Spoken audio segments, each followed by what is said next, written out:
नमस्कार मंडळी, आज माझ्या माय मराठी यूट्यूब चॅनलमध्ये आपले सर्वांचे खूप खूप स्वागत आहे। तर मी आज तुम्हाला खांडवी किंवा सुरळीच्या वड्या असंही म्हणतात तो पदार्थ करून दाखवत आहे। तो पहा।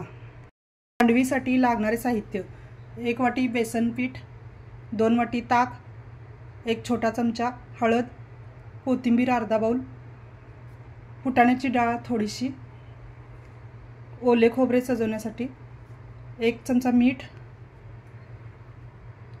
हे फोडणीसाठी साहित्य लागते: जिरे, मोहरी थोडे थोडे 1 चमचा, परत कढीपत्ता कापलेला थोडा, मिरची 1 बारीक चिरलेली फोडणीसाठी। खांडवी करण्यासाठी मी हे 1 वाटी बाउल बेसन घेतले, ते मी एका भांड्यात ट्रान्सफर करते। त्याच्यानंतर त्याच्यामध्ये हे अर्धा चमचा हळद घ्यायचे, ती घालायचे। त्याच्यानंतर मीठ घालायचे, 1 चमचा घेतले ते घालायचे।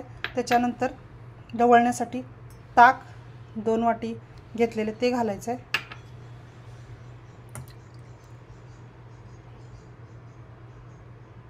त्याच्यानंतर हे हलवून घ्यायचे।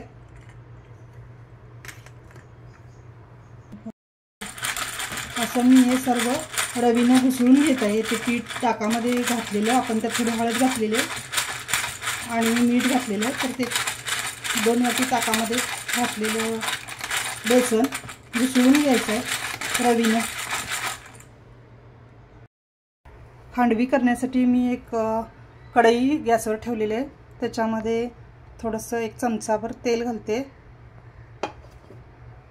तर त्याच्यामध्ये कढईमधले तेल तापलेले आहे, त्याच्यामध्ये मी थोडे जिरे मोहरी फोडणीसाठी घेतलेले ते घालत आहे।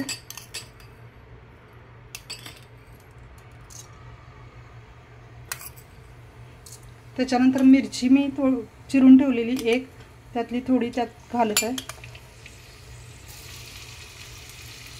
त्याच्यानंतर कढीपत्ता चिरून ठेवला आहे, तो मी घालत आहे।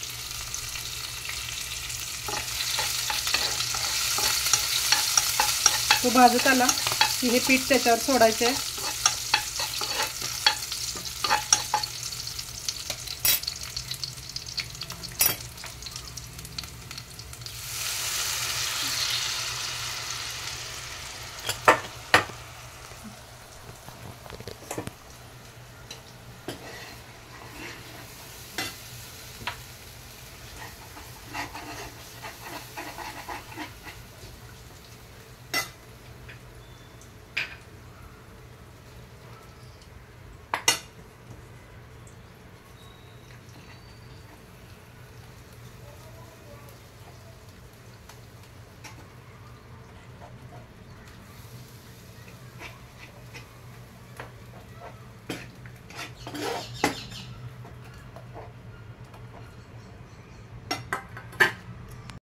अशा पद्धतीने हे पूर्ण गुठळ्या न होता पीठ आपण शिजवून घेतलेले आहे। आणि त्याच्यानंतर आपण आता ते ओतायचे आहे। तेल लावलेलं ताटात असं तेल लावून घ्यायचं आणि त्याच्यामध्ये ते ओतायचं आहे। ताटामध्ये हे पीठ आता शिजलेलं घालत आहे। अशा पद्धतीने हे सगळं पीठ त्याच्यामध्ये घालून घ्यायचं आहे। हे ताटाला पीठ लावून घ्यायचं शिजलेलं, आणि त्याच्यानंतर चमच्याने सगळं पसरून घ्यायचं। गरम आहे तोपर्यंतच सगळं असं झालं पाहिजे व्यवस्थित।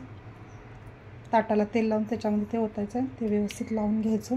परत फोडणीसाठी मी तेल ठेवलेलं आहे भांड्यात, तर त्याच्यामध्ये आपण ही आता फोडणी थोडे जिरे मोहरी राहिलेले ते घालायचे। त्याच्यानंतर थोडी मिरची राहिली ती घालायचे। त्याच्यानंतर हा कढीपत्ता घालायचा, फोडणी करायची। त्याच फोडणीत हळद राहिलेली घालून घ्यायची। आपण फोडणी तयार केलेली आहे खांडवीसाठी, तर त्याच्यासाठी हे खोबरं आपण ठेवलेलं आहे ते त्याच्यामध्ये पेरायचं आहे। अशा पद्धतीनं पूर्ण खोबरं त्याच्यावर घालून घ्यायचं आहे।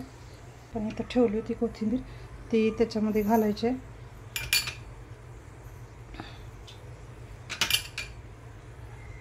अशा पद्धतीनं ही फुटाण्याची डाळ सुद्धा त्याच्यावर घालायची। आपल्याला हे फोडणी केलेली आपण चमच्यानं अशी कडेनं घालत मध्ये यायचं आहे.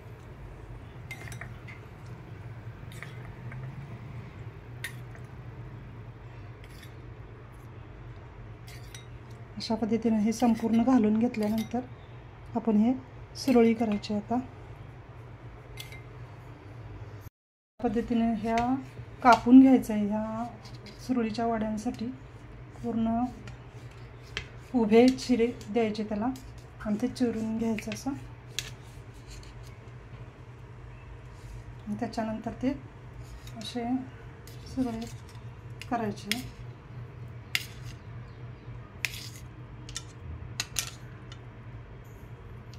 असे एक एक सुरळी करत जायचे. वडी तयार झाली. आता अशा पद्धतीने मी हे सुरळी अशी करायची आहे. सुरळीच्या वड्यांची शिस्तीत करायचं आहे हे सगळं. आणि हे आपण इथे मांडून ठेवायचं.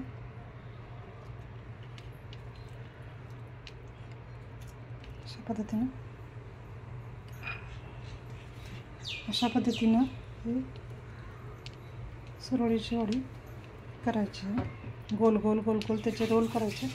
ते छान होते. तर हे असं करायचं आहे.